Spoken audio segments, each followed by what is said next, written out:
আজকের এই ক্লাসে জাস্ট আমরা একটা এক্সপ্রেশন শিখে আমরা হাজার হাজার বাংলা বাক্য থেকে ইংলিশে তৈরি করতে পারি। জাস্ট আমাদেরকে এখানে শিখতে হবে একটা এক্সপ্রেশন।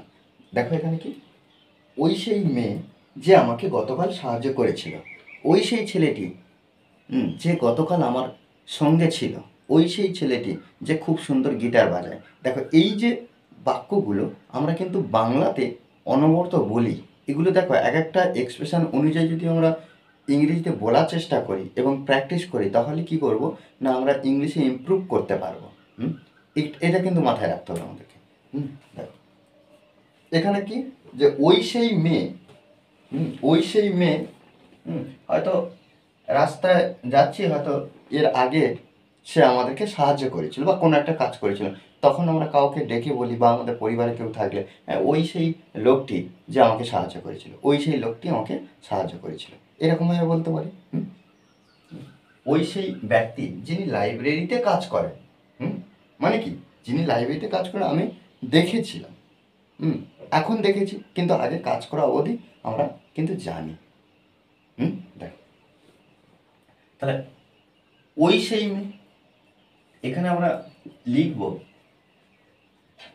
That's the girl. দেখো দ্যাটস দ্য গার্ল, ওই সেই মেয়ে, দ্যাটস দ্য গার্ল, ওই সেই মেয়ে। যে, এই যে এর জন্য, যেহেতু এখানে দেখো এটা একটা কমপ্লেক্স সেন্টেন্স, জটিল বাক্য, তাই আমরা এই যে কি ব্যবহার করছি, হু।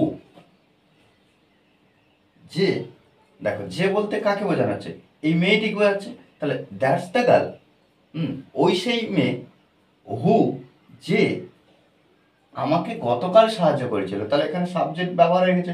এরপর আমরা কি করব, ভার্ব ব্যবহার করব, সাহায্য করেছিল, হেল্পড,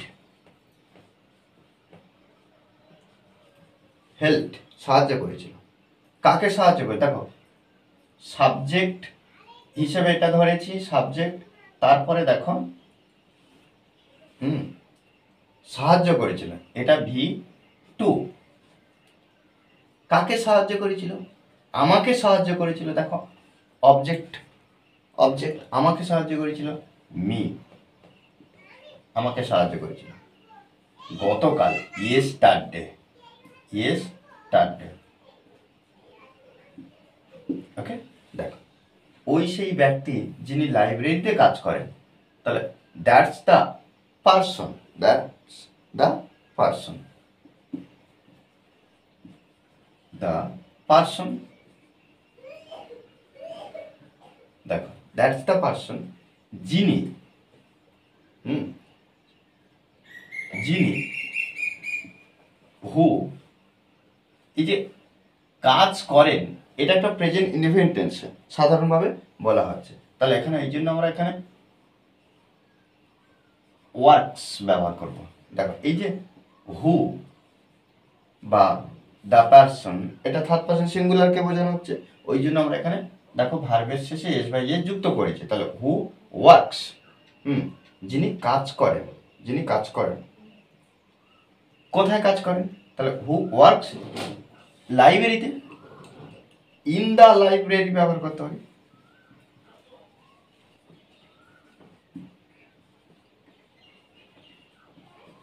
ওকে, তাহলে ইন দ্য লাইব্রেরি। ওই সেই ছেলে যে খুব ভালো গিটার বাজায়, দেখো ওই সেই ছেলে। তাহলে এখন আমরা লিখতে পারি কি, যে একইভাবে দ্যাটস দ্য বয় হু, হু, এই যে কি বাজায়, গিটার বাজায়, এই যে বাজায়, আমরা এখানে ব্যবহার করবো plays, plays, plays the guitar. আমরা ছোট হাতেও লিখতে পারি গিটার, ছোট হাতে, অর্থাৎ প্রথমে দেখো এটা একটা প্রপার নাউন, আমরা বড় হাতে দিতে পারি বা ছোট হাতে, এখানে ছোট হাতে দিলে অসুবিধা নেই। তাহলে that's the boy who plays the guitar. খুব ভালো, very well, very well. Okay, ওখানে, ওখানেই মানে কই, কোনো স্থান বোঝাচ্ছে। দেখো এটা একটু আলাদা এক্সপ্রেশন, ওখানে আমি সাধারণত হাঁটতে যাই, তাহলে ওখানেই আমরা ব্যবহার করব দ্যাটস হোয়ার। হোয়ার কেন বসালাম? কারণ এটা একটা স্থান, স্থানকে বোঝাচ্ছে। তাহলে ওখানেই আমি সাধারণত হাঁটতে যাই, হোয়ার। দেখো সাবজেক্ট আই, আমি, সাধারণত, এই যে ইউজুয়ালি, আই ইউজুয়ালি, আমি সাধারণত, গো যাই, হাঁটতে, তাহলে এখানে আবার লিখতে হবে ফর ওয়াক। ওকে, দেখো এভাবে কিন্তু আমরা বাক্যগুলোকে ট্রান্সলেট করতে পারি।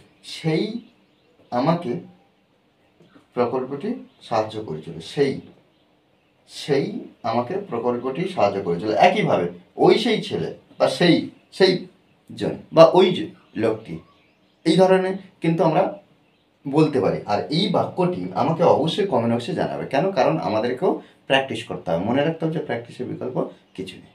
ওকে, আর এই ক্লাসটি যদি ভালো লাগে অবশ্যই লাইক কমেন্ট শেয়ার। আর যারা এখনও পর্যন্ত এই চ্যানেলটি সাবস্ক্রাইব করেননি তারা অবশ্যই চ্যানেলটি সাবস্ক্রাইব করে পাশে থাকবেন। Okay, thanks for watching this video.